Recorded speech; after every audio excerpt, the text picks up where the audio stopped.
Hi again, pals. You are back once again with the Renegade Master. Welcome back to No Straight Answers, the LGBT plus podcast where we natter to the community about all our issues. I'm Jen, and I'm a cis queer woman. This podcast is recorded live over on twitch.tv/Renegade Master, and the video versions are being uploaded to youtube.com/Renegade Master. Today we talk to Quotea, also known as Hati, a wonderful Twitch streamer, illustrator, teacher. She's so knowledgeable and just a deeply compassionate human being. It feels like a really important one today as we touch on our experiences with narcissists. As a result, there is some talk about sexual assault. So if these topics are difficult for you, then the timestamps will be in the description. Really therapeutic one though, and I think it's something that will probably touch a lot of us in the community for various reasons.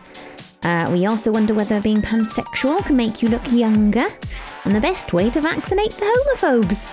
Quotea mentions the pan flag quite early on. For that, she's referencing the Eurovision 2021 faves Iceland, who flew the pan flag on an international stage. Who, side note, I haven't stopped listening to their music ever since. Enjoy. Hey. Hello. How are you? Oh my god, I can see my face. Can you see your face? Can you see your own face? Look, and some people don't notice, right? But you're on LGBTV. So cute. The community came up with that. They're very clever. I was saying, I can never come up with cool puns. No, I didn't come up with that one. That was very much them. Very clever. Very, very clever. So, do you want to tell us a little bit about yourself? Yeah. Hey, I'm Quotea or Hati. Either is fine. I am cis and queer, and my pronouns are she, her, hers.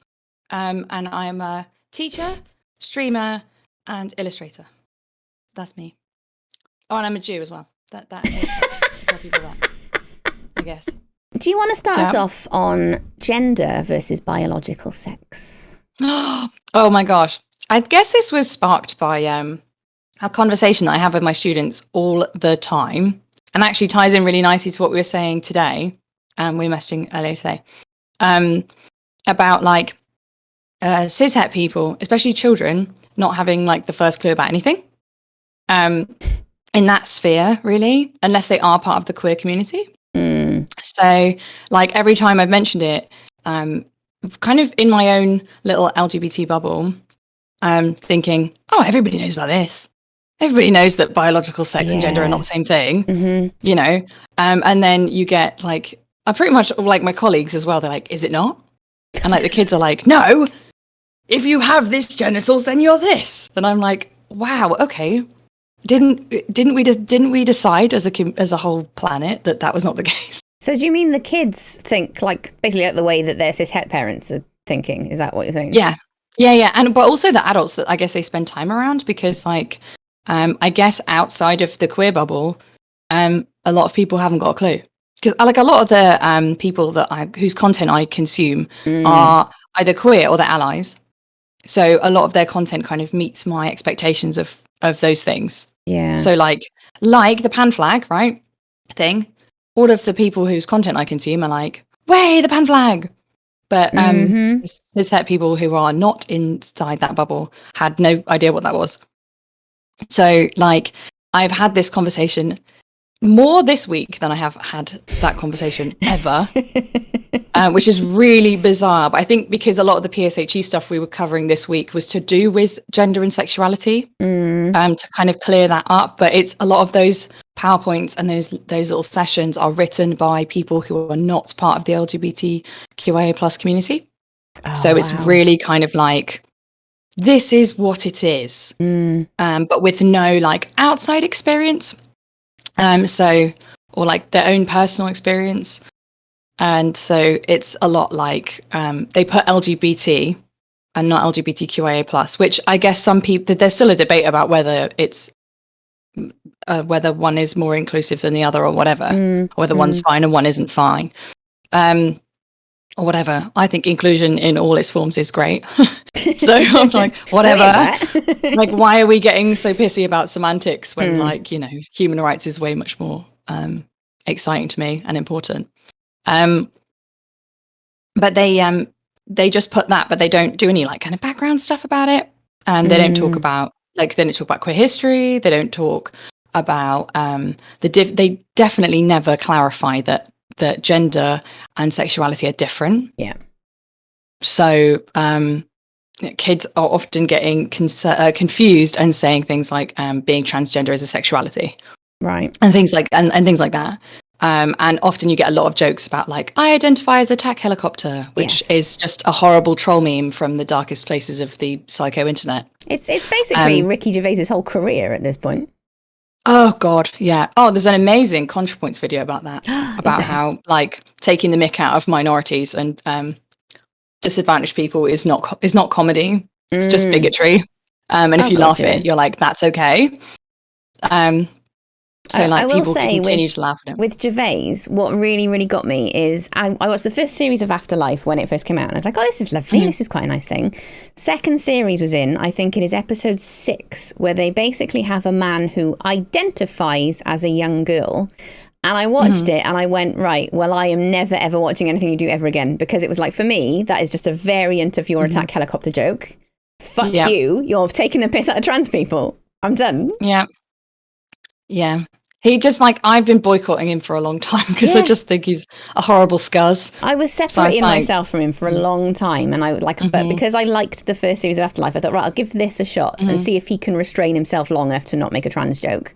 Turns out, no. It's like, hey, let's prop up this cis white man for his bigoted jokes. Jesus. Like, let's make him loads of money, shall we? By like giggling in shock about how much of a bigot he is. Lol. Even though, why are we shocked? Why are we shocked about how much of a bigot he is? Like, he already is. Believe people when they tell you who they are.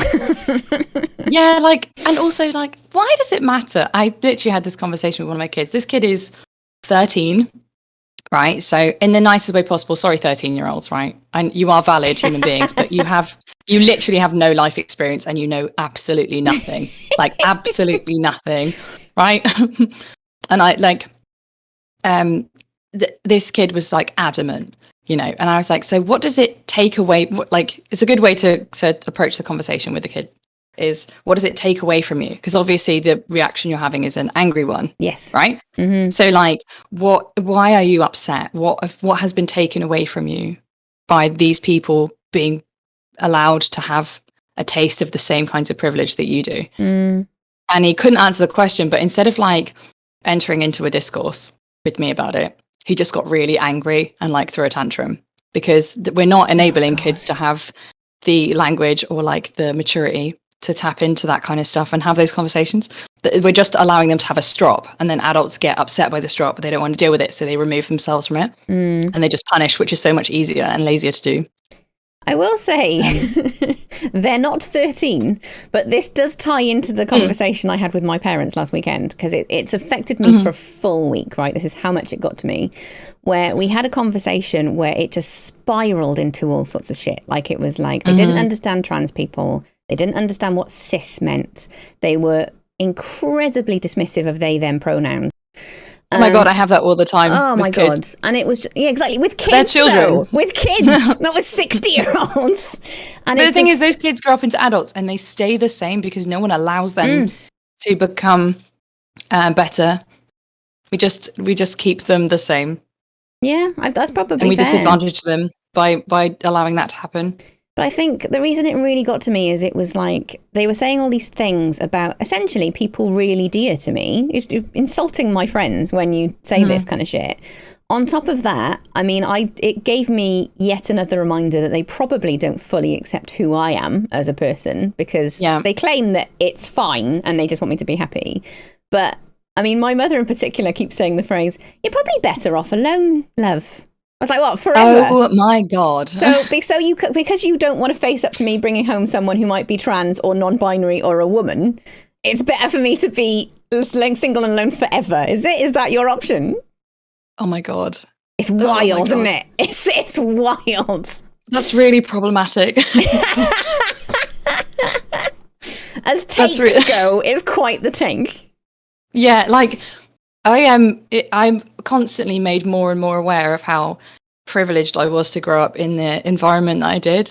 Although, oh my God, so traumatic, all the other crap that happened to me. But if we take it at face value, I was brought up around almost entirely queer people.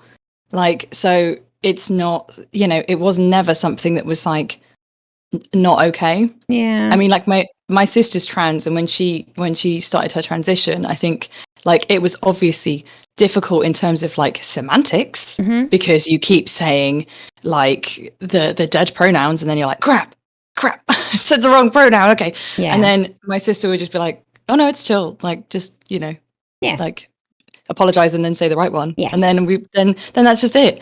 And like, and my mum's great in terms of like, she's quite old fashioned, right? I mean, old fashioned is a nice way of putting it, right? But like, she doesn't mean any harm. She's just she just doesn't know. But because we allowed her to have conversations with us about it, where she's like, okay, so is this okay? Or like, is this the right way to say the thing? Or what does this word mean? And never in a hateful way. And she would never dismiss like us giving her the answer. She'd just be like, oh, okay. Yeah. And then that was it. Which is, so it can't, when you say things, when you've told me this story, I'm like, well, that's shit. Because I'd never expect that from people. I always expect it to be a discourse because my family are very much like queer and in discussion. Like if they'd taken it the way that your mum took it, which was, I don't understand this thing, please tell me about the thing, like, and then you say educate it, me. and it's like, okay, fine, blah blah blah, or I've made a mistake or whatever, and I want to move on. The joke stuff's particularly cutting, so I can't imagine how shit that was for you. But it's more the fact that every conversation we had, it was like, I'm asking a question, right? Explain to me what a cis person is. I explain what a cis person is, and then it's like, oh, but I don't understand it. Why this? Why that? And it's like, well, does it matter? Because I mean, they even went into, right? This is slightly aside from it. They went into like words you can't say that are racist anymore. And they were like, well, I can't say this word, and said the word. And it was like, you don't need to tell me that word to make your point. And what my whole argument was, look, if people in that community, regardless of what community it is, if they have told you that that is the word they do not like, and this is the word they would like to use, just don't say it. For me, that's enough. That's all I need to hear. You've told me that's your preferred word. Fine. Why would you actively want to hurt people's feelings? I don't understand that. I honestly don't. It was not exhausting. Logical. It was so tiring. Yeah, I do get told quite a bit that I'm quite calm but assertive. So in those situations, you see the more assertive side. I'm like, well, I just, to be honest, in most of these conversations that I end up having, if they cannot come over to the side of don't be a hateful shitbag, then I just say, well, it's illegal. So if you keep doing it, you're going to get arrested. Don't like, commit it's a protected hate crime. Yeah, it's a protected characteristic. And if you keep doing that, I'm going to report you to the police. Okay, thank you very much. Like, that might work. I know that. Yeah, I know that the like if it's why people don't commit murders, even though they're like horrible murderous people, because like it's a crime and they might go to prison. It's only the people that are most committed to their murderous urges that go to prison. Yeah, you've really got to want to do a murder. You've really, really got to want to be like a proper racist homophobe to like desperately want to go to prison for it. So like if they want that, by all means go to prison. As long as you don't murder any lovely queer people on the way, that'd be great. Yeah, they could do. I want to pick up on something you said earlier about people trying to do educating or getting involved in kind of stuff when they're not actually like up on it enough. Yeah. So there was a situation where they were giving a diversity talk. They were coming across terms and trying to go, oh, well, I didn't know anything about this, and I learned about this, that, and the other. They were taught by Stonewall, right? If anyone's going to teach you the good shit, it's going to be Stonewall. Yeah. And they sort of came out and they were going, oh, well, there's this word here. This is asexual, I think. Is that an asexual? And it was like, I could have given you this without any research, and I could have explained to you what all these terms were. Spend like a minute on like Instagram, for fuck's sake. They went to a Stonewall education training. What more do you need? Yeah, but it's because when you corporatize things, right, they kind of outsource it and they kind of phone it in. And it's great when they do get, because I have a few friends who work for Stonewall, right? Like actually at the offices rather than like in school Stonewall stuff or in workplaces. And like they're all queer. They're all the best kinds of queer too. Like it's quite a diverse mix of peeps. but a lot of the time they're not involved in content necessarily. They're more in terms of like logistics. Yeah. Whereas all the people who are doing the content, for the most part, are like not queer. So you look at stuff and you're like, what is this like late afternoon session that we're having here, where it's like just really awful stuff that I could Google it and I'd get a better answer from like an unchecked website. I get a better answer than this stuff that's supposed to come from an organization that's literally named after one of the most well-known like queer activism riots ever. My absolute favourite slide on it, right, was they had a list of like 14 subcategories. So it was things like asexual, cisgender, what have you. Yeah. And it was like, how many can you name? And I was like, 14. And they were like, oh, well, I think I could do 2 or 3, blah, blah. I was like, no, 14. Like, well, you're a bad person then, damn it. You're like, but bear in mind, they were giving the presentation and they were like, I didn't hear it. I didn't know of any of these. And for God's sake, like, read a book. It's been like this for a long time. It's not like it's like, wow, 2021 really brought out all these new types of gay. I know. Like, it's been that way for a really, really long time. That's the bit that blows my mind, because it's the conversation I have with my parents where I was like, look, it's not like trans people are new. It's just we have a different term for it. And it was like, I said, there are trans people in their 60s and 70s that have always been trans. And my mother was like, oh, yes, but they've only just come out. And I was like, no, that's not what happens at all. They've been trans their entire life. It's just God. They maybe didn't have that word before. It's honestly like I have we've done loads of stuff in my synagogue because I'm a liberal progressive Jew, right? So we're all up on the LGBT. Like we even have like a subsection of my Jewish community called Twilight People, and it's all LGBT stuff, right? So they're all Jews that campaign and discuss and stuff. It's all run by queer people. Like I don't think there's any straight people in there, which is great. Wow. Sorry, straight people. It's not an attack on you, right? Like it's just like know your field. Yeah, know your field. I say this all the time about this podcast, right? It's no offense to the cis-hets. You're all fine. It's just I want to discuss these things with people who are actually it's all in about it and also you can only talk about, like, I couldn't talk at length about what it is like to be trans because I have no agency because I'm not trans. Like, but I totally have agency talking about being a pansexual Jewish female. Mm-hmm. Like, I absolutely have all the agency to talk about those things, but not about anything else. Well, maybe some other things. I am quite diverse in that aspect. But in that community, there's like, and in mine specifically, in my synagogue, there's a lady who's transitioned in the 80s, and she was telling me about it, like how horrific it was, and how much more access there is to services now, and like actually how much better those services are run than they were in the 80s and stuff. Like just the surgery alone, for instance, if you are that kind of person who is interested in actually going along the surgical route, because a lot of people don't. Yeah. But if you're the kind of person that was into that, like. And that was something you wanted to do. In the 80s, it was like shocking. But now it's like a little bit more sort of actually proper, you know, actually look after you and don't completely destroy you for the rest of your life. But like, has been trans since the 80s. So what's that, 40 years, you know? So I'm like, it's not like it's a new thing. Also, it's, we've been writing stuff down as a human race for a really, really, really, really, really long time. And there's lots of records of all these kinds of queerdom. You just decided you didn't want to know. They're just pals, though, Hat. They're just pals. Oh my God! Like the female husband thing in like the 30s, where it's like, oh, you're a what's the word? You're an old maid, so you just hang out with your friend. And I'm like, they're married, dude. Yeah. They're married. They've lived together just to save money, and it's more economical. My God. No, they are sleeping together. I'm sorry to break it to you. Do you not find like at that point that it's not that cis people are blissfully aware? It's just that they definitely just don't want to know.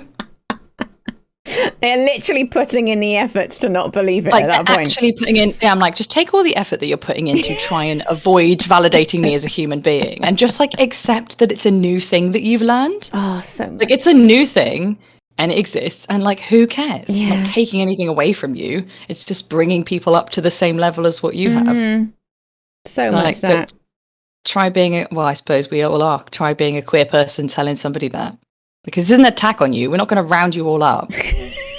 You know, there's still more of you than there are of us. Don't worry about it. It's fine. Yeah, like the percentages are still there, man. Yeah, you still win on numbers. Yeah, like if this was the cis gay Olympics, you'd still win. We'd lose on numbers. I love it. It's like sometimes you have to make a little bit of a joke about it though, right? Of course you do. Because it is such a dark space to get into. It can be. Honestly, I've had a fucking hellish week just solely based on that conversation. And it comes back to the fact that it is this deliberate not wanting to learn shit, because this isn't the first conversation I've had with them. And it's not the first conversation I've had about they, them pronouns with them, because they've asked before. And I've always gone down the route of going, look, if someone lost their phone in a pub and you'd hand it into the barman and you go, oh, this person appears to have lost their phone. And you would think nothing about it because you don't know what that gender that person is. So you would immediately go to a singular they. But it's like, we've had this conversation so many times before. And the fact that they were so like head-butty about it, I was like, oh, you're just not listening. You're genuinely not paying attention to anything I ever tell you. You keep asking me questions and then not like keeping hold of any of that information. And it was heartbreaking. Well, it is literally like, as an academic, right? There is like traditionally, and like way back when English was created as a language, there is a singular they for that specific purpose. Like, so it's just like an active effort to be shit at grammar. Like, it's just more, it more speaks of like just not a good grasp on the English language than like or just adding your sort of internalized bigotry stuff on top of your inability to like know the fucking language that you speak. Like it's just a fact that you can use a singular they. Yeah. So applying that to somebody who doesn't have a pronoun, a gender pronoun in the she or the he area, like it makes perfect sense because it already exists. So we're just like reusing something that already exists. Yeah. So for somebody to say, well, we've never used that before, I'm like, well then use dumb as fuck, because it's literally part of the language that you speak. Right? No offense to your parents, right? Because they're your parents and you love them, right? But like it just makes me like confused. It wonks my brain out. I'm like, but confused. It's literally a part of the language you already speak. Yeah. It's not like I'm asking you to. It's not like, I mean, for goodness sake, try people like that with the MX. I know. The mix. We haven't gone anywhere near that, mate. Yeah. Can you imagine? Yeah. They can't cope with they, and that's already in their lexicon. Yeah, and also like all the other sort of like queer identifiers as well that people like to use, because some people like other ones as well, don't they? Of which they've all gone out of my head, because that's what happens when I have something. I think is one of them, isn't it? That's the one. Yeah, and like Zim and stuff. Yeah, which is fine. Like if you tell me that's your pronouns, I'm just going to use them. Yeah. I mean, I barely refer to people I'm talking to in the he, him, she, her, they, them context anyway. You need it occasionally, I find. Does it? Like maybe once a week, maybe. Yeah. Normally, like, I'll use your name or say you. Yeah. Yeah, to be honest, I use they for pretty much everybody. Yeah. Anyway. That's the other thing. If I'm not sure of what somebody's pronoun is, I default to they. And like, if you called me they, I wouldn't be offended. Do you know what I mean? It's like people act like it's this big issue. I'm she, her, but if you want to call me they, go ahead. But that is that's a choice that, oh my God, this ties into teaching so well, right? Because like a behavior management technique. So when you come up against a bigot, it's best to treat them like a child and use child behavior management techniques, right? Because they really diffuse like any situation. Hang on, because I'm taking notes. Mind is a childish mind, right? Let's go. So a key to child behavior management is to take away it's someone else's fault thing and make it the child's fault for the choice of the bad behavior, right? Okay. Because a lot of the time a child will give you an option of, well, someone else was doing it, or I was being distracted by somebody else, because they feel threatened by the punishment that is impending for their decision, and they regret the decision, but they don't know how to identify regret because they haven't got the prefrontal cortex, right? So they haven't got that part of their brain yet, so they don't understand their regret feeling, like the shame regret feeling.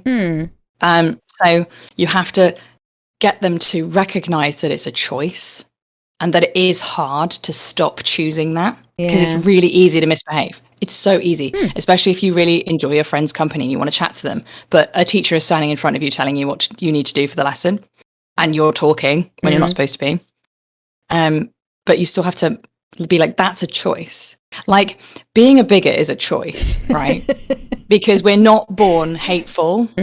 Like, if anything, we're born loving, because the only way you survive as a species is to make everybody not attack you. Yeah. And one of the best ways to make other animals not attack you is to submit or run away. So being aggressive is not, like, in that way, is not a natural behavior. Yeah. Not really. So it is a choice to hate somebody for who they are. Like, you actually have to learn that and practice it, you know, to get better at being a horrible person.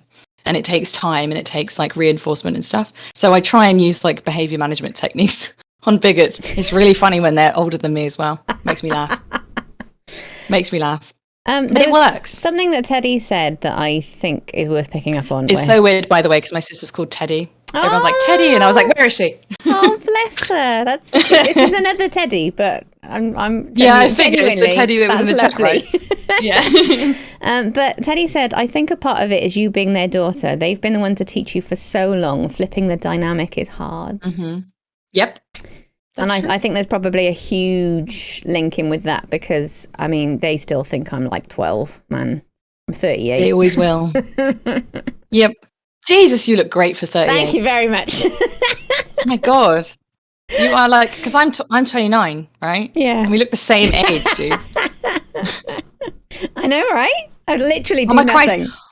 Dude, what are we going to look like when we're in our 40s and 50s, man? We're going to look incredible. Like seconds. Oh my God. But that's the joy of being like pan, I would say. It's good. Yes, maybe that is the blessing That's of pan. the secret. If you're pan, you're just like relaxed and cool. Guys, look, now I'm just saying, this is why you all must be pan. Just give it a try. You don't know. Just give it a cheeky try. It might just take like a couple of wrinkles off, just a few. Yeah. Like if you give it a try for like a weekend, maybe you'll use like 2. If you do it your whole life, elastic skin forever until you die. Yeah, for sure. True. That's how my hair grew this long. It's how I grew my hair out. It's pan all over, baby. Oh my God, here we are, like talking about people spreading misinformation. I'm just saying, if you are, let's look. It's like Snake says, pan has got can unlock the secrets of eternal youth. It's true. It's a fountain of youth. It's a fountain of fun youth. For legal reasons, I should probably qualify that's probably not true. But there's been no research research on it. We are absolutely lying to you. So we don't know. There's been no research deliberately onto that. So it could be true. Oh my God, don't you get the flat earthers involved. They'll be like, well, there's been no research on it being flat. So it must be flat. There's fucking photos, though, isn't there? I mean, Jesus, we have 24 satellites in circular orbit. Like, they're not going like... Also, we live in 3 dimensions. Like, proven 3 dimensions. Like, nothing exists in 2 dimensions. That's why your cup is round. Yeah. I love that we've diverged onto flat earthers. That's a whole other problem. Oh, they're all in the same... I clump all of those people into the same bucket. Like, hateful idiots. They're all in the same bucket. Is it because it's this idea that they just don't listen to people who are just going, I'm going to nicely explain something to you, and then it's just like, no, you're wrong. Yeah, it's just people that haven't been correctly socialized. Like, they're just not willing to listen to anybody ever. And so, like, they're like all the anti-vaxxers, I would say they're all in the sort of same category. And I kind of feel bad for them in a way, because that's just, as society, we have let those people down. Okay. I'm not saying we should give them like a pity party and give them a cake and stuff, because, I mean, for Christ's sake, they don't deserve that. They can't come anyway, they're not vaccinated.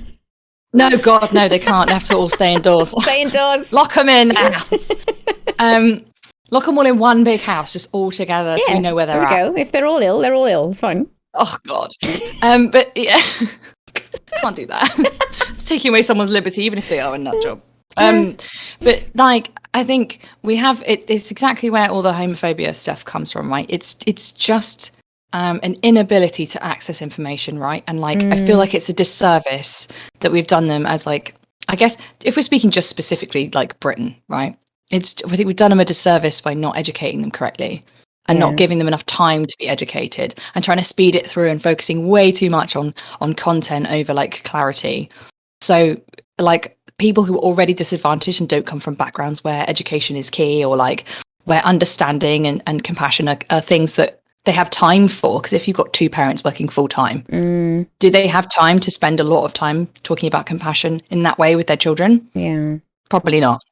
So they get to school and then they get a teacher screaming at them because they're being homophobic, and they're like, wow, all people that are gay are super aggressive. And then it starts to embed because they can't understand. And then they grow up without anybody. You can't it's hard to educate the older you get, because once you're set, it's really hard to peel that away from your identity. So when you attack somebody's ideas of bigotry, you're attacking them as a person, which is not true. No. Because I wouldn't say somebody who doesn't like gay people because they're gay. I wouldn't say as a person they are homophobic. I would say what they think is homophobic. Yeah. You can't look at someone and be like, that is a homophobe, because they come in all sorts of shapes and sizes. So it is all about like getting them young, you know, like making sure that like education can support them, but like not just in teaching, you know, like as a society, make time for that stuff, and then, you know, then the good stuff will follow. Do you think that the UK is becoming a little bit more hateful in some ways? I think we've stayed the same. I think that we have like these lovely pockets of like positivity that come through because of events, but then they sort of taper off because they can't be maintained, because they're quite like, people like kapow, don't they? Yeah. So they're like wow. But I am an optimist, and I do feel like, because we have the internet now, I say now, it's been around for like 30 years now. This wild new thing called the internet. This wild new thing. But like, I do think there's a lot more discourse, like openly, you know, like after our quick conversation about the Eurovision entry and the pan flag, actually when I was looking, I had a little look, and the article that I was looking at was in the Metro, right? Okay. And like, the Metro's like, you know, just like an average paper, right? But they were talking about it, and then they had like comments from them about it, and it was like, oh, okay, this is good. This is good. This is people actually seeing it. And I think, you know, like, we still got a ways to go, but I think it's going in the right direction, because being queer is a protected characteristic now legally, right? So it, like, we're obviously going in the right direction. I just think that we still need to pay attention to those pockets of hate that are in certain areas in the UK.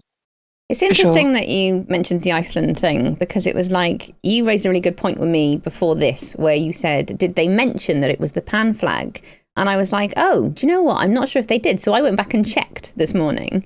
I couldn't find any instance of anybody, like, because obviously we've only got Graham Norton's side, so maybe some of the other countries did. But like, I couldn't find any instance of him going, oh, it's the pan flag, which you would assume he would know, but maybe he doesn't. And it was just, I found it really, really fascinating, because at the time I was sat in my house with my friend and we were watching it all happen. And the second that happened, I just nudged him and went, oh my God. I went, look, I said, is that the pan flag? Have they got the I was beside myself, and we were just like cheering. That was like the best thing that happened all evening, because it felt like such a huge global stage for someone to bring a pansexual flag and just be like, yeah, bring it on. You're like, yes, have that all over the backdrop. And it was Iceland. Also, pan colours are fire. We already loved you. Even if you didn't win, people were going to see that happen. I mean, the circular like keyboards aside, which was just incredible. Oh my God. I watched that video because I was like, I'm going to watch it, because like I've seen it it's everywhere, right? And you were talking to me about it, and I was like, I don't have a TV. I literally watch Twitch and YouTube, and then I just read a bunch. Oh, same. So like, I don't watch live TV. And so like, I was like, do you know what? I'm gonna watch that. I'm gonna watch that, because it seems like important, right? And I was like, oh my God, I love it so much. But yeah, like, I think that's what happens when you're in like a really supportive, like, queer bubble, right? Like, because you get this kind of feedback of like, you can say LGBTQIA plus and they know what you're talking about. You don't need to explain what the IA plus is, because those people already know that, because they're part of the community, like, because they're allies, or they are actually within that. But then, if you just hold up that flag, especially on the Eurovision Song Contest, right? There are a lot of flags that, like, Brits won't have a clue what that is. They'll just be like, oh, what country is that? Oh, okay, the things come up. So they might have just thought that it was some weird Icelandic flag. It's Iceland's flag is the pan flag. yeah, exactly. Even though one of them was wearing the Icelandic flag as well. They had like, the Iceland flag as well. Yeah, but like they might have thought that it was like, oh, their town's flag or something. Maybe they think it's like, like Wales has got its own flag that's separate to England. Yeah, Maybe they just thought it's like, oh, it's a subsection of Iceland and that's their flag. So I think actually like a bit of clarity, like a lot of the stuff that we use as resources in school, and I'm tempted, I do a lot of work in school anyway, like outside of my usual job. But I was tempted to get more involved in the Stonewall stuff because they keep using the like non-inclusive LGBT flag without the trans and the progress BLM one. Stuff. And I was like, did you know about that? And the guy was like, no. What flag? And I was like, the one with the triangle, mate. Why aren't you using the one with the triangle? You're just using the normal one that you always use. And he's like, no, what triangle? And then I showed him, he's like, oh, I'll use that on them now.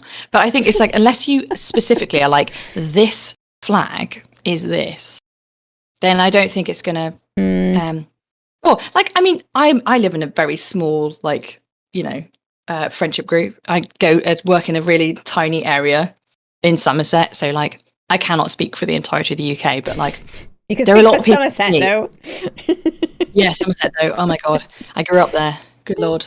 It's crazy queer though. Like there's really? like there's always like a really strong queer element in like places in Somerset.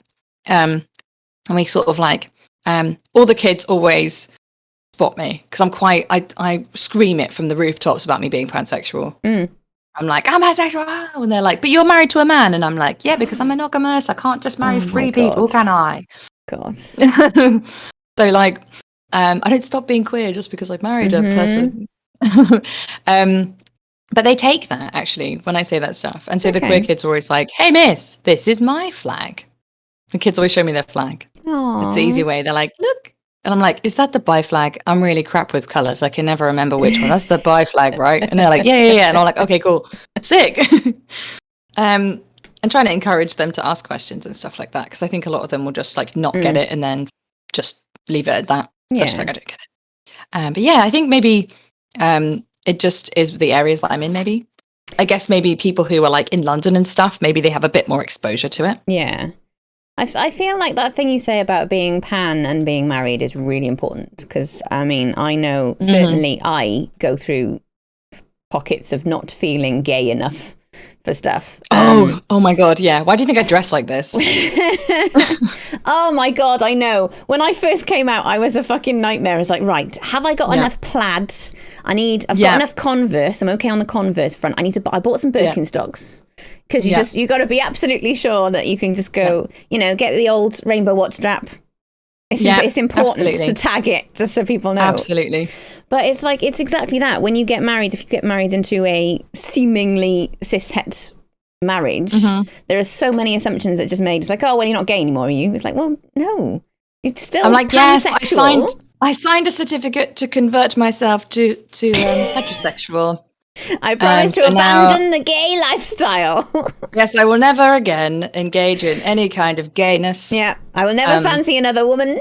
I will never fancy another non-binary person. That's it. Yeah, it's just like, oh no, yeah, exactly. And it's really interesting. But there was an amazing. I can't remember who tweeted it. It was probably Plops or somebody. I think it's Plops. About talking about. Hey, I'm a bisexual person and I got married. Like, I'm still bisexual. And the kids, like, if you talk to them about that sort of stuff, it's like, it's who you're attracted to. But obviously, because you're monogamous, like, you aren't going to be in multiple relationships at the same time. And also in the UK, you still cannot marry more than one person. Yeah. Which is super infuriating because people are like, well, that's just against the Bible. And I'm like, well, honey... That okay. I believe polycottons are against the Bible, aren't they? Oh God, yes, absolutely. They are mixed fibers. It's why really Orthodox Jews only wear cotton. Yeah, or wool. Yeah. Because you can't wear mixed. So none of that. Yeah, no polycotton. No. Acrylic viscose. No. It's illegal. Mm-mm. No, it is literally illegal, and God will smite you down. Don't you wear it. But it completely, it completely baffles me as somebody who has lots of polyamorous friends who would like to marry multiples of their partners, and they cannot do that. So it feels like they have to pick their favorite one if they are somebody who's into marriage. And I think that's heartbreaking. That feels like a hard conversation. Yeah, can you imagine?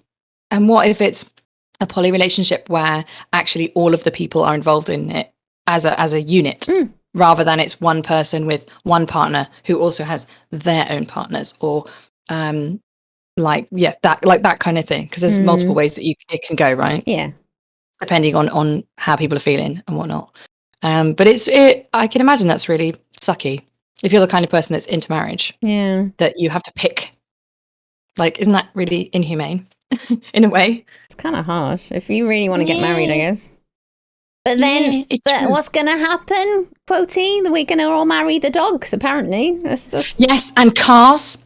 Are we going to marry cars? One. Are people dumb? I think they must be. Even you're like, why are you talking about something else? Weren't we just talking about literally people marrying people, right? Straw man, that's all we're talking about. Why? Yeah, it's always like, hey, look at this other thing. Look at this horrible other thing. I'm like, yeah, but that has no comparison. I'm really confused as to why you brought that into the conversation. I mean, I hear you about gay people getting married, but if we allow that, then what if people marry dogs? Right. Well, dogs can't consent for a start, would be my argument. And also it's like, as a long-standing, campaigner against the dog marrying that's going on and that's rife in the UK, I am offended everywhere. by you. So it's in all the papers. How does it? Honestly, I don't know whether. But again, if you're a bit stupid, God bless you. If you're a bit stupid, right?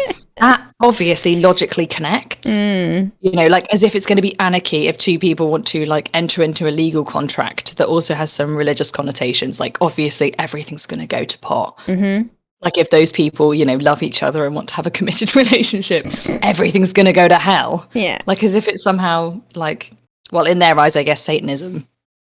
But I'm down with Satanism. People can do what they like as long as it's not taking away other people's liberty or freedoms, right? Well, I got married to a man, and he turned out to be a raging narcissist. So yeah, it's it's true. I know loads of people who've been in cis-het relationships, and it's ended up shite. Yeah. So what? That's not a great advert for cis-het relationships for me. No. I'm I'll just stay on the safe side, the queer side. It's great. Do you want to touch on the narcissism stuff? Oh my God, I don't mind. Okay. Like I said, it's not something that is at all triggering in any way, unless actually I was triggered by that thing.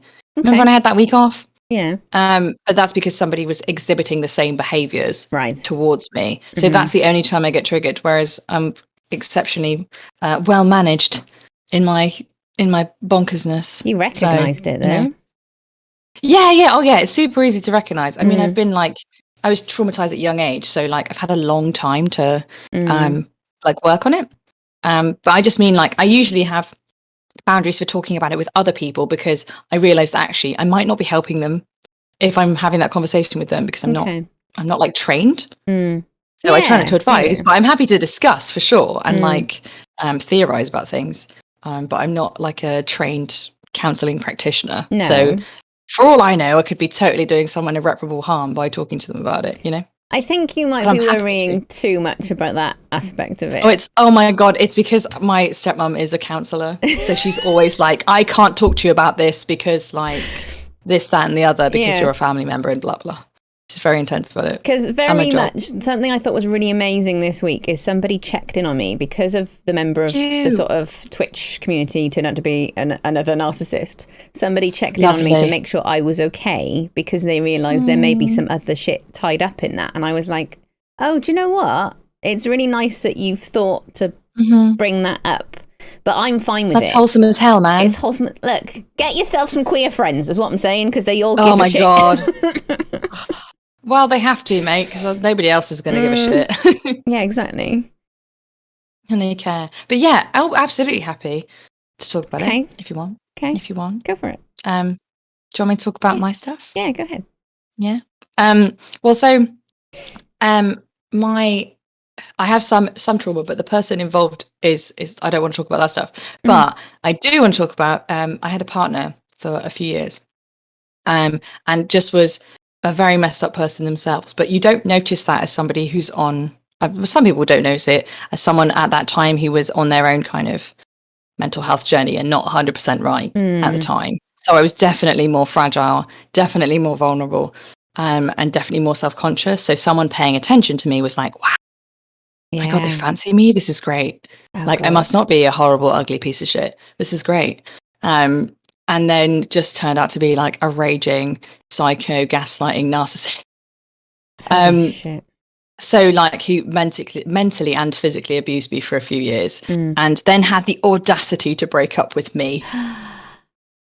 Because I was obviously, like I say obviously, but I was way too vulnerable and way too weak to recognize that this was a bad thing and remove myself from that situation, which is why I always get really angry when people are like, just leave them. And I'm like, yes, because of course it's that easy. It's so easy when you are being emotionally manipulated to be able to see it with clarity from the outside. Yes, thank you. I didn't think of that at the time.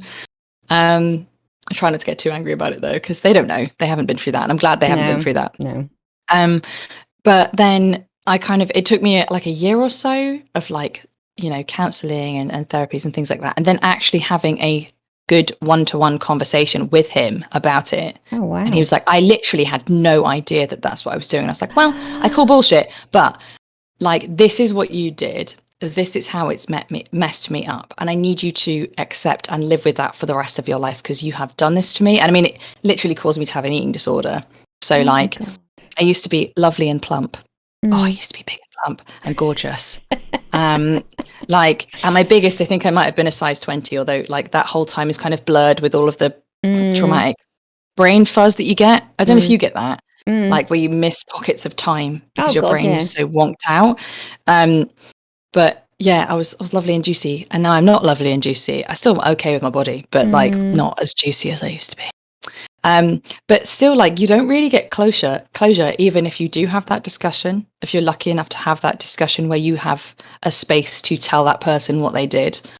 I was going to ask that question because it's like where you've got that I didn't get is I've not seen him since. Like I saw him while we were getting divorced and we had to sign papers and stuff. That was it. Yeah. But I still didn't know then what he'd done to me. Like I had to go through counselling to sort of recognise all the shit that had happened.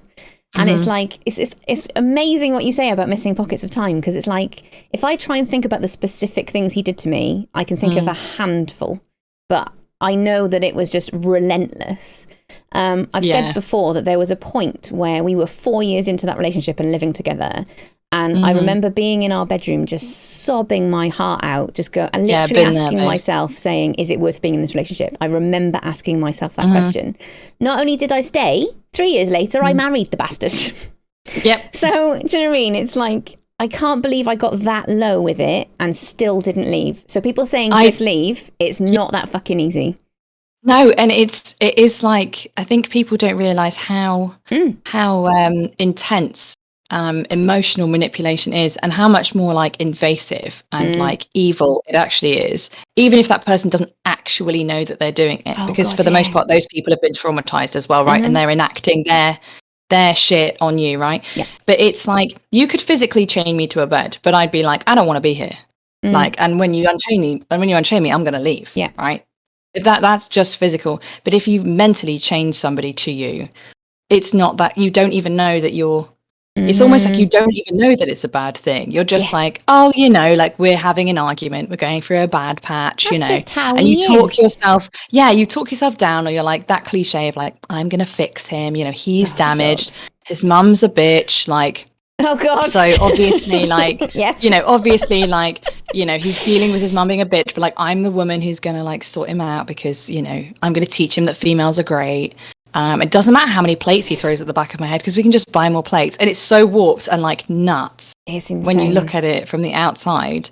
But that whole like losing little bits of time and and changing the story is your ego trying to protect, well, not your ego, but like essentially that part of your brain trying to protect you from how awful and terrifying that situation actually was. Like, Because like you're in a building where nobody else is with somebody who has the capacity to accidentally murder you. Yeah. You know, like if they just get a bit too mad, you know, they could just like snap your neck, which is terrifying.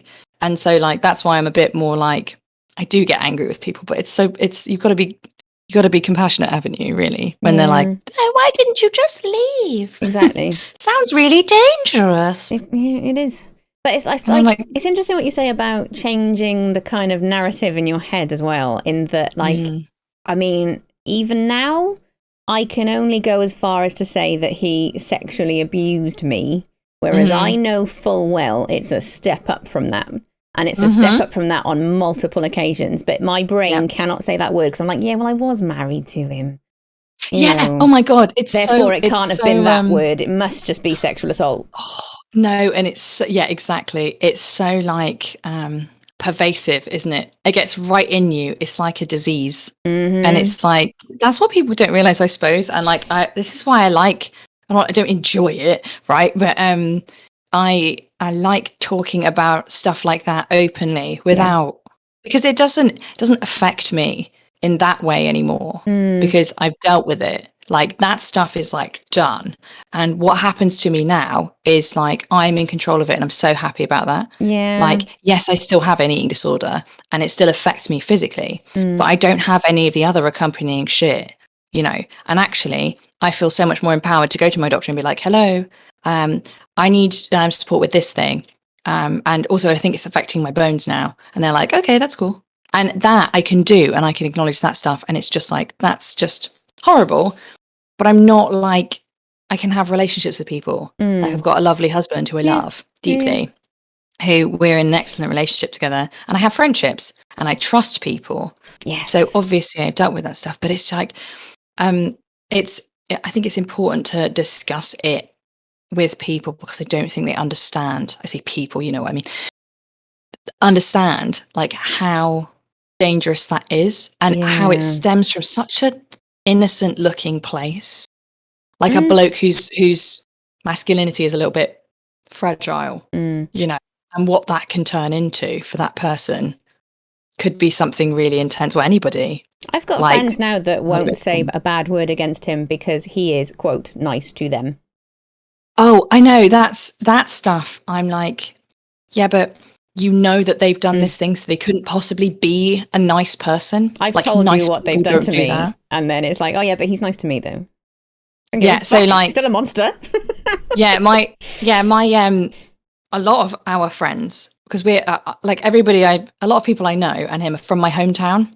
So like, you'd go home and I'd see like family and friends of him in town, and they'd be like, oh hi, and I'm like, why haven't you disowned him yet? Yeah. Like, what is going on? And also at that point we lived, not just us, but we lived with his brother. So like his brother was like aware that was going on and did nothing about it, but like and still kind of won't acknowledge that it was a thing. Just like that I was overreacting because I'm mentally unstable. It's almost, it ties into what we were saying earlier, where it's like you're trying to adjust somebody's thought process. So they believe them to be a good person. So you saying they're not a good person is really difficult for them to adjust to. It challenges, especially in a love relationship, like if it's got familial love or like a platonic friendship love, right? Challenging the love that somebody has for somebody is really intense, because a love feeling is like, oh, you can't, like, I mean, that's the reason why I got in that sticky situation in the first place, right? Because you love someone and it's so like animalistic love. It's like pair bonding. Once you've pair bonded with someone, you won't hear a bad word. Like, nope, no, they are an angel. Couldn't do any of that stuff. And it's like, but I'm telling you that they did do that stuff. And they're like, but this makes me have to do some work internally, mentally. Means that I might have to go to counselling. That seems like a lot of work, really. So if I just deny it, then I won't have to spend my afternoons talking to somebody on a couch. I can go to the pub. I do feel slightly responsible in some ways, right? And I know I shouldn't, because I'm working on that. But this week has taught me. Hey, man, you do you. This week has taught me that maybe we should be saying more shit, because Like, I went through this whole stage, literally all of this year, where I've been like, well, I can't really talk about the bad shit that happened with him because he's not here to defend himself. You've only got my side of it, blah, blah, blah, etc. Whereas I think by discovering that someone in our community was this horrible narcissistic predator has made me go, well, actually, maybe if we do talk about the kind of shit that these people do, more people will be alert to it. Because I was able to spot the signs earlier on. Yeah. So they don't have to suffer the kind of trauma that we've suffered. Yeah, right? I never got completely attached to this guy in the same way that some people did. And I think it's because there was always an aspect of it that made me feel a little bit like, all right, I'm going to give you a chance because you've done nothing to me, but there is something about you that I don't entirely trust.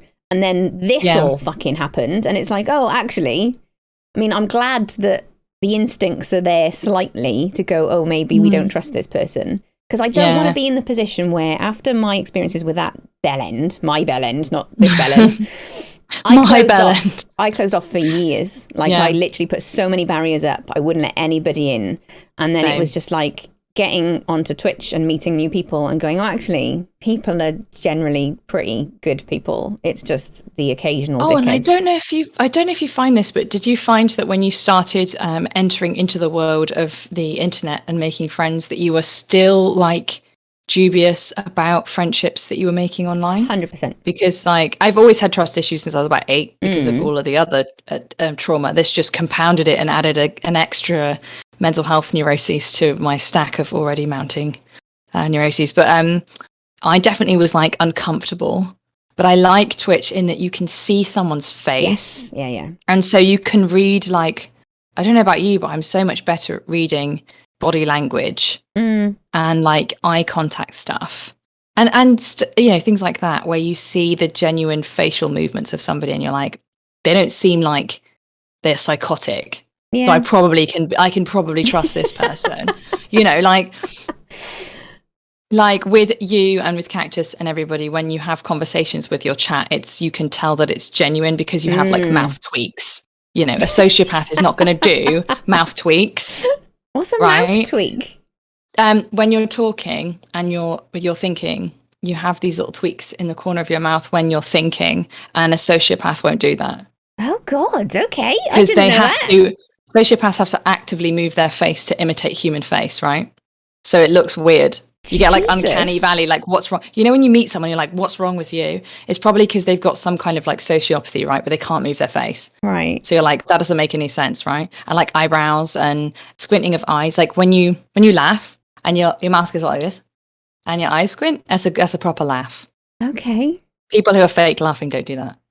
I ugly laugh, so I presume that means I'm a human. Oh my God. I always ugly laugh, and it hurts my face so much because this muscle here is so like, it goes like that when I smile. It's so painful. I like it. It's great. Okay. But yeah, like, so I think it's much nicer to be able to see people on Twitch. That's why it's my favorite sort of social content platform, because you can see people and read them. I would say if chat want to ask some questions, feel free. I will address ninjas, even though I don't think it was intended to be a question, which is how do you ugly laugh, which I'm not going to be able to describe adequately for audio listeners later on, but I think ugly laugh is subjective, right? I like squint all my eyes together and then I'm just like, show all your teeth, show all your gums. It's not pretty, man. It's not pretty. Oh, my ugly laugh is like, it sounds ugly. It looks the same all the time, but I have this ugly sounding laugh. I do like a cackle when I'm really, really drunk. Like it's got a terrible laugh. Oh God, it's so bad. It like comes from somewhere really dark and deep inside my body. And I did it. I was quite drunk at my friend's wedding, and they're making their speech and they make a joke, and I'm like filming it, and you can hear it, and it's so ugly. It's so ugly. I'm like, no. I hear myself over Discord sometimes. I'm just like cackling in the background, going, I thought you were a fucking idiot. Shut up. Stop laughing. I love it. I love it so much. No, you have a great laugh. It's like it's almost a he, which is great. It's like a hyena. That's what we're saying. Oh, I love it. Hyena laugh. I love it.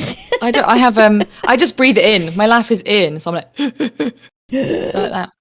Yeah. It's not good when you're asthmatic, man. No, that sounds incredibly dangerous. Well, if I die laughing, at least I'll be happy at that point. Yeah, that's what I think about. I think somebody mentioned earlier on about like bigots seem so angry and annoyed all the time. It must be exhausting. At least we're fucking happy. No wonder they're red in the face, man. Like, I don't know if I could get that angry anymore.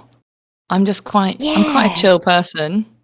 I find it's even with like road rage for me. Like if someone does something really dangerous and cuts me up, I'm just like, oh, you big wanker. And then it's immediately gone. I just go back to singing. Yeah. Just, la, la, la. I'm more confused, but I'm always confused by like anything that isn't like my logical way of thinking, right? Fine to be challenged on that, by the way, if everybody's like, that's not logical, Hat. I'm like, okay, let's change the logic. But like people drive me, they're like, oh God, you're so chill. And I'm like, why are you overtaking me? Like you haven't saved any time by overtaking me. Like you're at the traffic light that's gone red and I'm right behind you. Like you make no logical sense, sir. Yes. What are you doing? Like, or I get really sarcastic and go, I mean, indicate like that. And oh my God. I'm the worst for just going, oh, indicators are just an option now, are they? Yeah. Like it's more sarcasm. I definitely, when I started driving, I was more performative. Yeah. Like if there were people, I was like, maybe I should do the wanker hand sign. Isn't that what people do when they drive?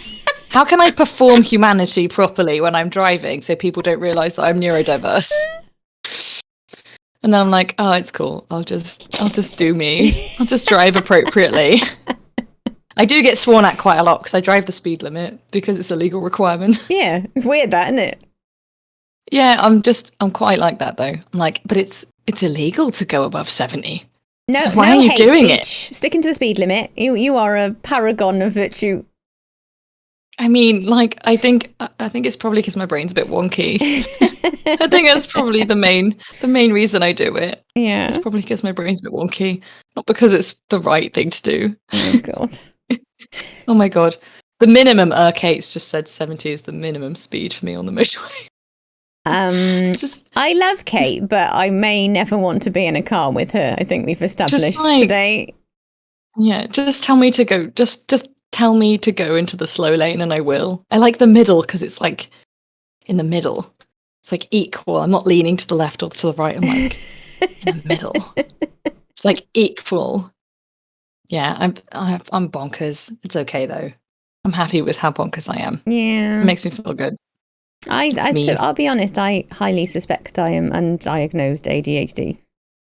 Oh, that is something I need to look into for sure. Yeah. Like I have a couple of friends who are in that area of expertise who have said, so when are you becoming medicated? And I'm like, okay, it's cool. Well, I've been diagnosed with dyslexia and they quite frequently accompany each other. And it's just like everything I read about ADHD, I go, oh yeah, oh, I do that. Do that. But it's like, I think it comes back to how, because my self-esteem is a lot better now than it was when I wound up in a relationship with a narcissist, because that's how they get you. But like, I think there's still an aspect of me. It's like, oh, I don't want to make a fuss. I don't want to go to the doctor and go, I think I might have ADHD. Oh, yeah.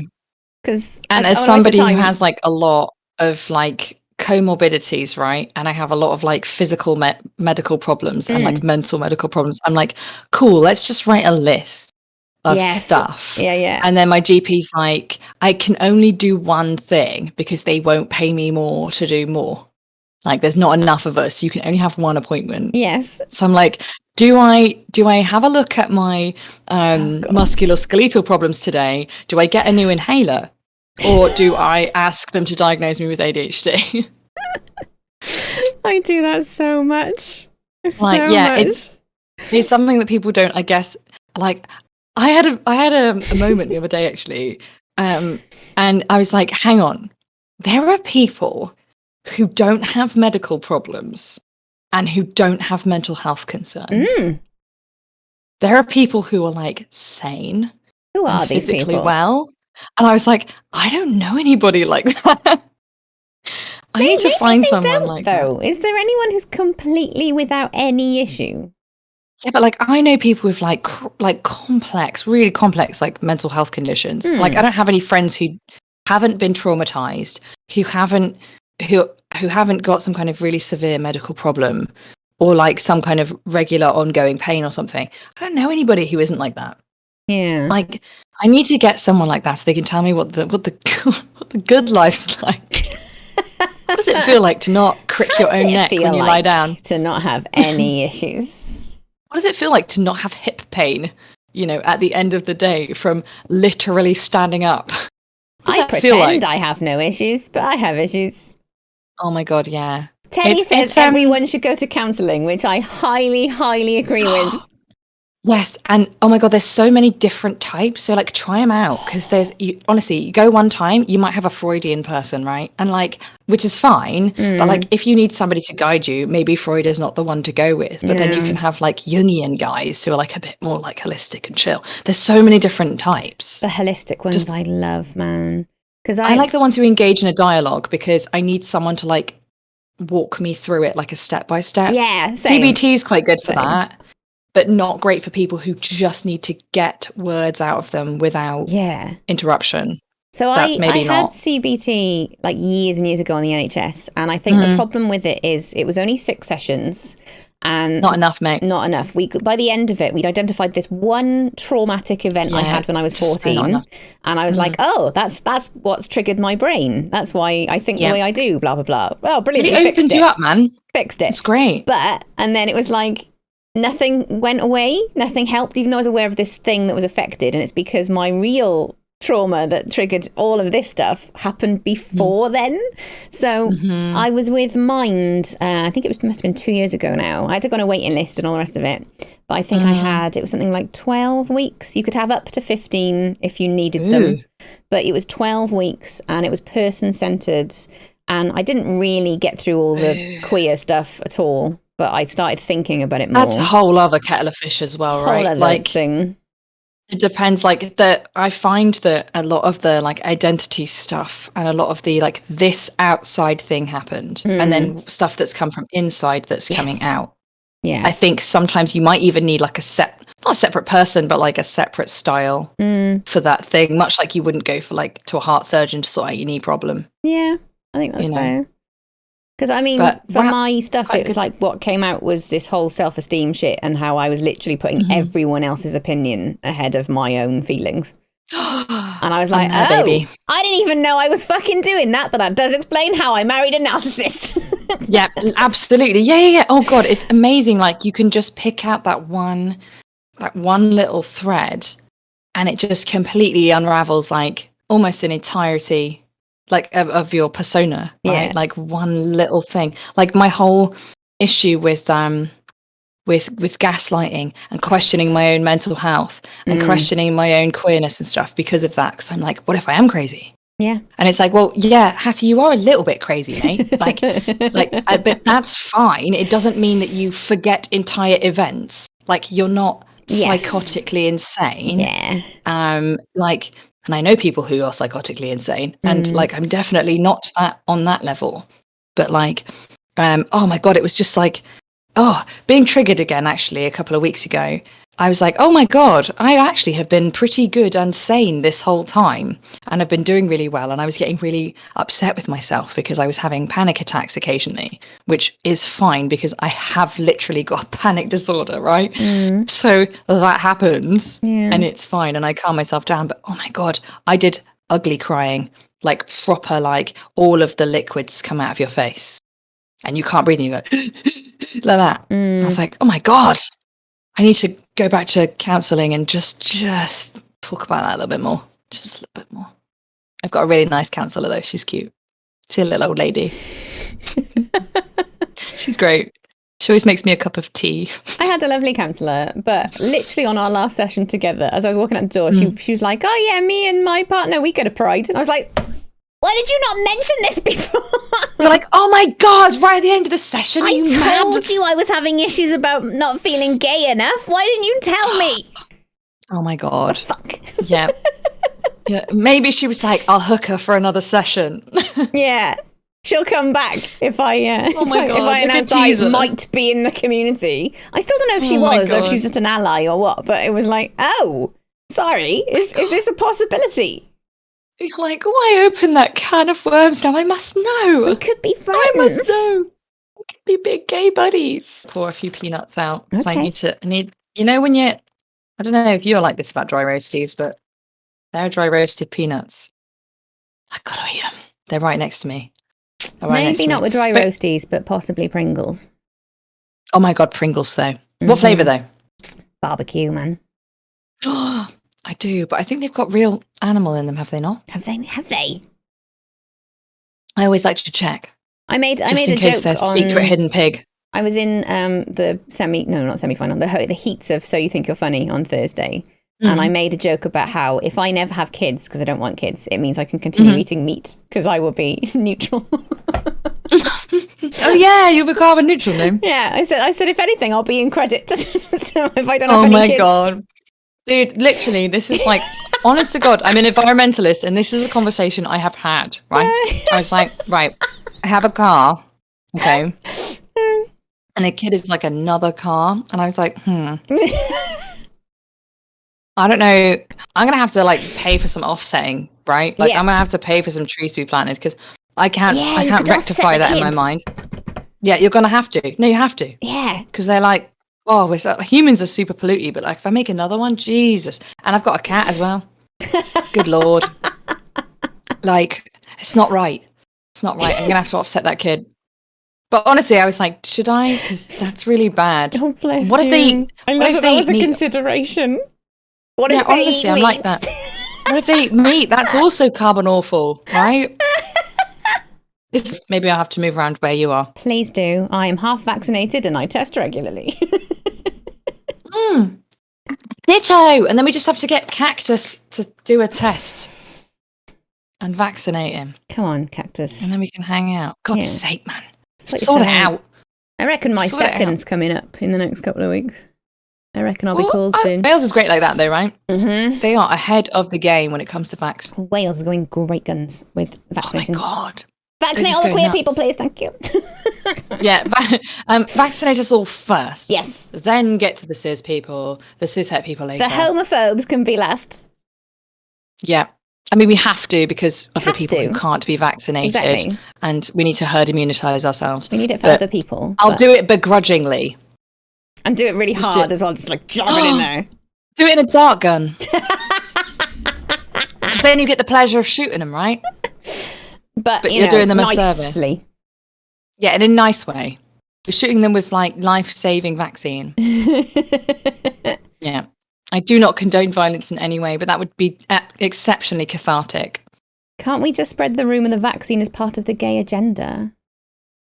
Yeah, but then they won't have it. No, because then they won't have it. We want them to have it, Teddy. We want them to have it. Yeah. That's the point. It's just because we've got loads of people who have like quite severe disabilities who can't be vaccinated and they rely entirely on herd immunity.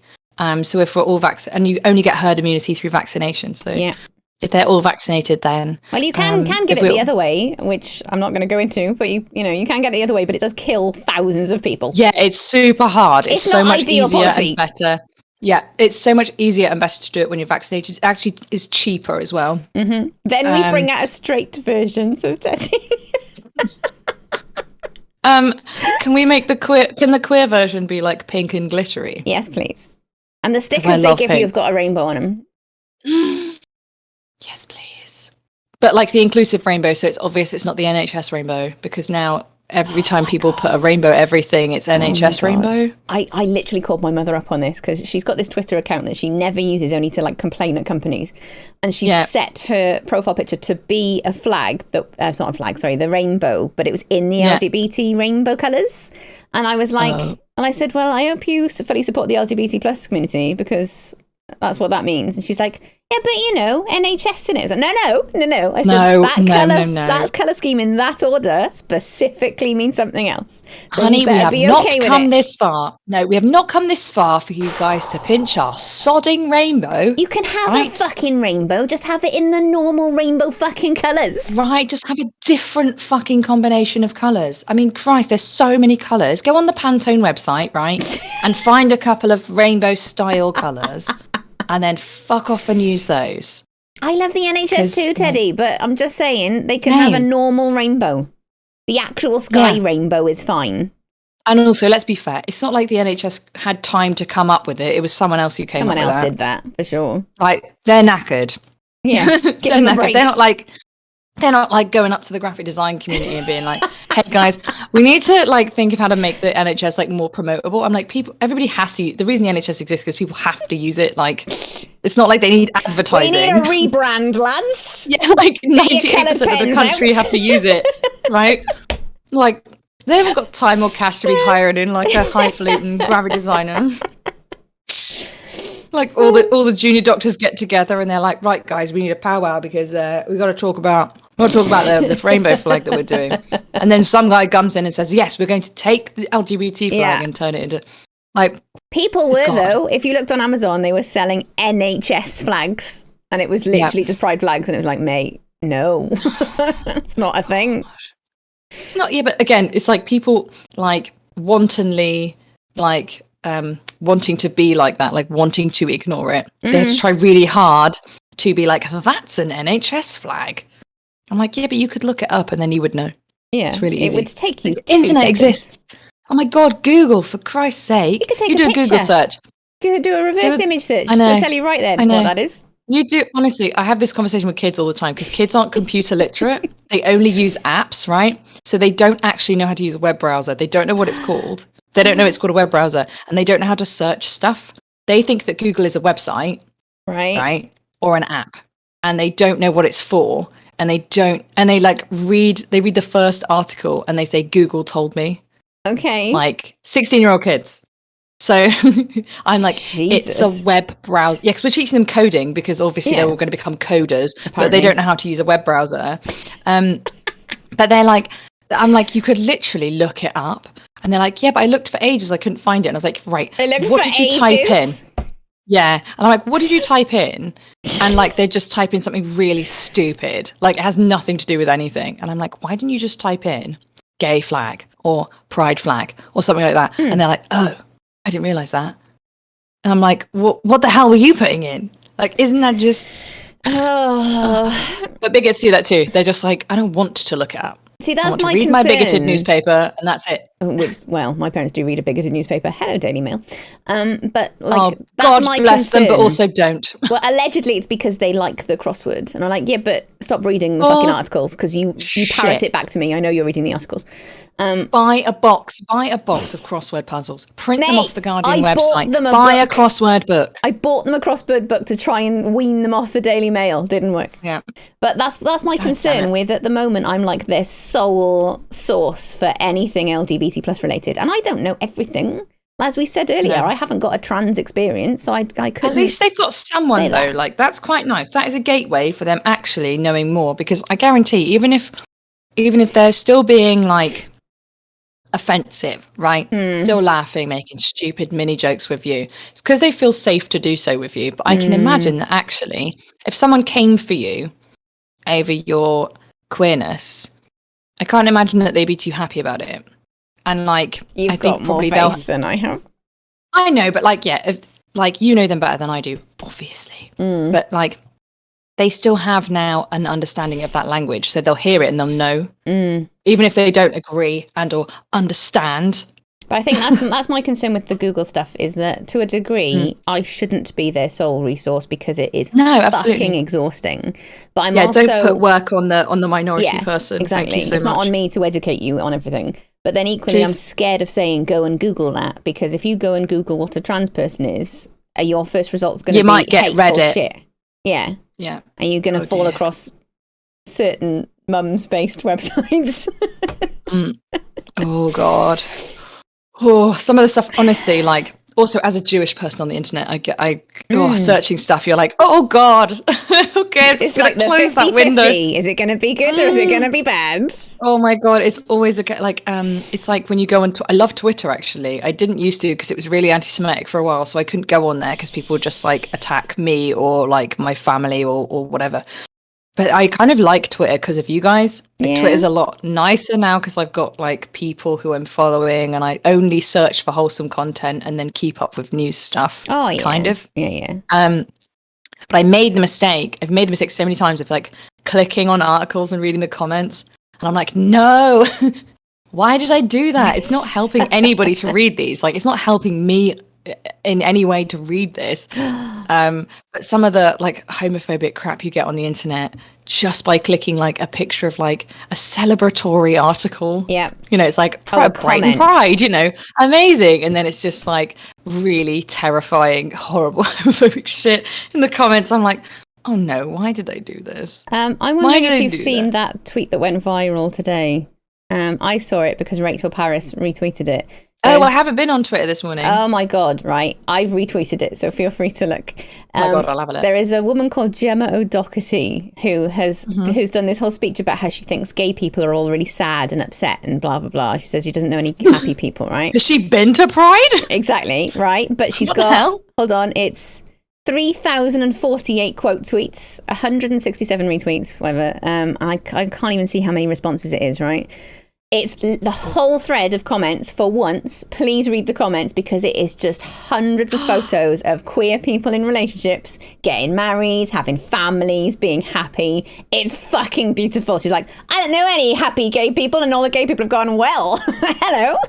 Kill them with kindness. Honestly, like as somebody who this is going to sound really wanky, so I apologize in advance, but it's just the only way I know how to describe it. Somebody who practices compassion as part of my Jewishness, because it's a whole thread of like Judaism is compassion and solving the world's ills and being kind to people regardless of how they treat you, right? And so like I'm always like, I get angry and upset and I want to murder them straight up. That's my immediate emotion, and I stop and I wait for 5 minutes and I cool off a bit.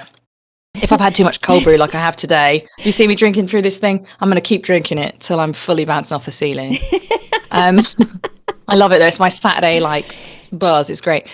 And I sit for a minute and then I'm like, right, how can I be kind to this person so they realize that like me as a person is not attacking them, so that I can get through to their brain. I like that. And so that sort of comments is perfect, because the kind of crap I see all the time, people who mean well and who are hurting and stuff, trying to change someone's mind by attacking somebody, and whilst they don't deserve to have niceness as such or positivity, I think they definitely deserve like some form of like honor as a human being, and for you to allow them to change their mind. Okay. So looking at those kinds of comments makes me so happy. Yeah. Because I'm like, look at these people practicing compassion. Look at these 3,000 people who've gone, hello. Look how strong that presence is. Look how much stronger that is than anger. Because you can dismiss anger, can't you? Really easy. Just be like, oh, what a twat. Yep. What a twat. Like, you could. You could have just written that off. But can you imagine like it's so hard to dismiss someone being kind? Because it will make you furiously angry, and then it will make you question why you're feeling like that, and it'll make you think about it for days. Yeah. Think how much you must be fuming at home. Fuming. She's gonna be so mad. So mad, because she's like, I look like an idiot. Yeah. These people made me look like a moron. And it's like, yeah, you did.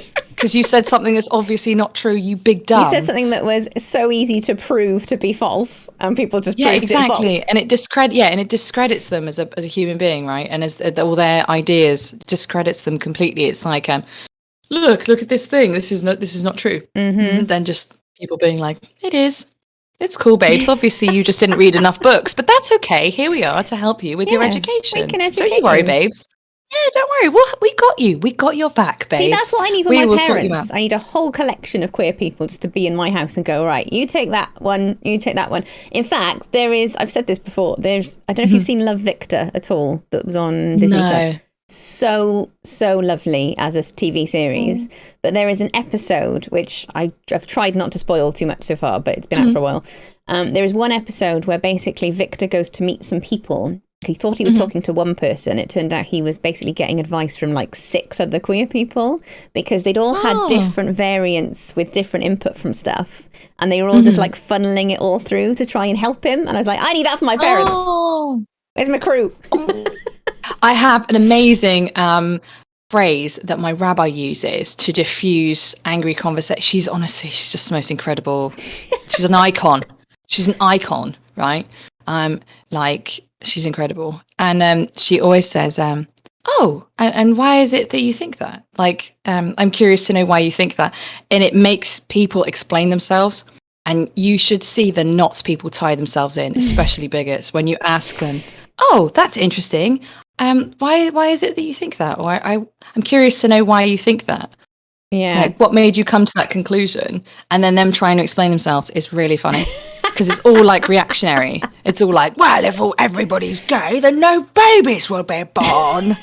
And I'm like, well, so sperm and eggs will still exist. If everyone was gay, we could just share all of our stuff together and create And babies. would, like, because we've got a great sense of community, so we'd absolutely well, and share also, 'em.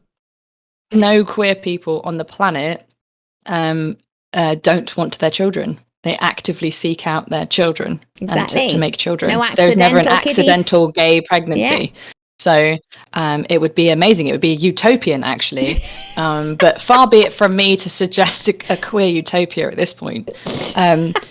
But like, it is interesting. It's like when they say stuff like that, I'm like, interesting that you say that. And why? How did you come to that conclusion? Where did you get all this information from? I'm really fascinated to know. Yeah. Like, educate me, please. And then they're like, boom, and they blow up like a balloon, right? And then slowly, as you're listening to them and not replying, they slowly deflate. Here is what the Daily Mail told me. Therefore. Yeah, and you're like, oh, interesting. Okay, and what were their sources? Okay, I'll write them down, and we'll have a little look together. We'll just fact check that shit, shall we? And they just deflate into this little tiny. Well, and then sometimes they spiral and they just like say the same phrase over and over and over again, and sometimes you just have to like cut them off and do some breathing exercises with them because they're just like going a bit wonk. But for the most part, they can't explain themselves. And if anything, it's an entertainment for like 10 minutes if you're bored. Yeah. Quite good. I'll bear that in mind. Yeah, I'm going to start wrapping up. So, could you course. tell me who your slay of the day is, please? Oh, it's Adam Eli. Please tell me about Adam. They are a queer Jewish. I don't want to say influencer because it makes them sound like they sell those like hair growth gummy bears. They sell tea. Yeah, the horrible like anorexia tea. Yeah. But they are essentially like a Jewish queer activist, and they've written loads of books as well. They are huge. They're American. I think they live in New York. Okay. But I just like, they're always challenging like the queer body and like what the queer body looks like, and how especially like mask presenting queer people often get told they can't be plus sized or any kind of size. They have to be like ripped with no hair, that kind of stuff. Yeah. But also challenging the kind of the attitudes in the more orthodox Jewish community around queerness and stuff. Because the progressives bloody love it, but not so much in the sort of like more orthodox communities as such. So yeah, just an incredible source of information if you are interested in Judaism, modern Judaism, but also if you're interested in like queerdom in America. They're just exceptionally good. And just, really powerful. I really feel empowered like whenever I see a post from them. It's always really well articulated and comes with sources. Yeah. And is very inclusive in terms of disabilities as well, which is great. I mean, my favourite thing about Slay the Day is it usually brings me into contact with someone I hadn't heard about before. And I'm so down for learning more. Oh my gosh, please do follow Adam Eli. They are amazing. Amazing. And also their style is just, chef's kiss. Like, oh my God, I just can't. It's just like 90s kind of queerdom stuff, which I'm so down for. And just like kind of with a modern twist. You say challenging 90s, mate. I'm in 90s and queer. That's it. Yeah. That's my It's Venn just like diagram. very much. Oh yeah, exactly. Yeah, I'm just like, boop, I'm done. But it's a lot of their style is just, I just want to copy all of it and make it my own. You can. To the point where literally they had a signet ring on, and I'm like literally going to buy a signet ring. Amazing. And get my initials on it, and it's just going to be really trash, and it's going to be great. It's going to be lush though, right? It's going to be so Gonna love lush. It's going to be so lush. Much like talking to you today, which has been like super mega lush. Oh my God, and I'm glad we just so quickly. It's unbelievable. I know, but you obviously needed a chat, dude. So like, I'm always down. Even if it's not being recorded on the internet. Therapeutic, always. I find these so like, because talking to other queer people is so fucking fulfilling. It's just that's why I do my podcast, but I don't get someone talking back to me. It's just me ranting on for an hour, but it is really therapeutic to do because it's like my therapy session. Yeah. And I just talk to myself about how I'm feeling about things and like unpick it. Yeah, it's really good. That's why I'm all for podcasts. Yes. Because it's just human beings searching in their brains saying for what shit. the hell we're all doing. Can you tell us where they can find you on the internet, please, Hati? Oh my gosh, I'm all over the heckin' internet. Gosh. You can find me on Instagram at Quotea_illustration. You can find me on Twitch, which the link has been being shared around. I stream on Mondays and Wednesdays from 7 p.m. I'm mostly playing games at the moment because I'm lazy and I can't bother to hook up my iPad. And also you can find me on my website, which is www.quoteillustrations.co.uk to look at all my goodies, all my drawing goodies and commissions, which I'm now doing, which I'm really excited about. I'm glad you qualified drawing goodies specifically. Yeah. Yes, specifically drawn goodies. Yeah, specifically. Nothing else. Absolutely banned outside of drawing goodies. And no is an acceptable answer, but is there anything that you would like to promote before we go? Oh my God. I think all I can think of. Anything exciting? No, my brain is like fully end of term fried. But if there is anything, usually I put it out on my Instagram or on my Discord, which you'll find through any of those social medias anyway. So okay. If you have one of them, you'll be able to find me somewhere. Lovely. And then when this goes out on audio, I'll put all your links and stuff down below anyway. Yes, please. I can send them to you in text form if that makes life easier. Oh, please do. I love a bit of admin. You just copy and paste. And you're like, done. Yeah. Well, thank you very much, Hati, for speaking to me today. You. And I will catch up with you very, very soon, I think. Big love. Big love. Big love. Love you. Bye-bye. I love you too. Bye. So that was the wonderful Quotea. She's so open and so knowledgeable, and the time talking to her just absolutely flew by. Please go follow her. She's so talented and so generous with her time. Twitch.tv/QUOTEA_, or all the links will be below. Be gay, do crimes, for legal reasons not really. See you next week. Bye.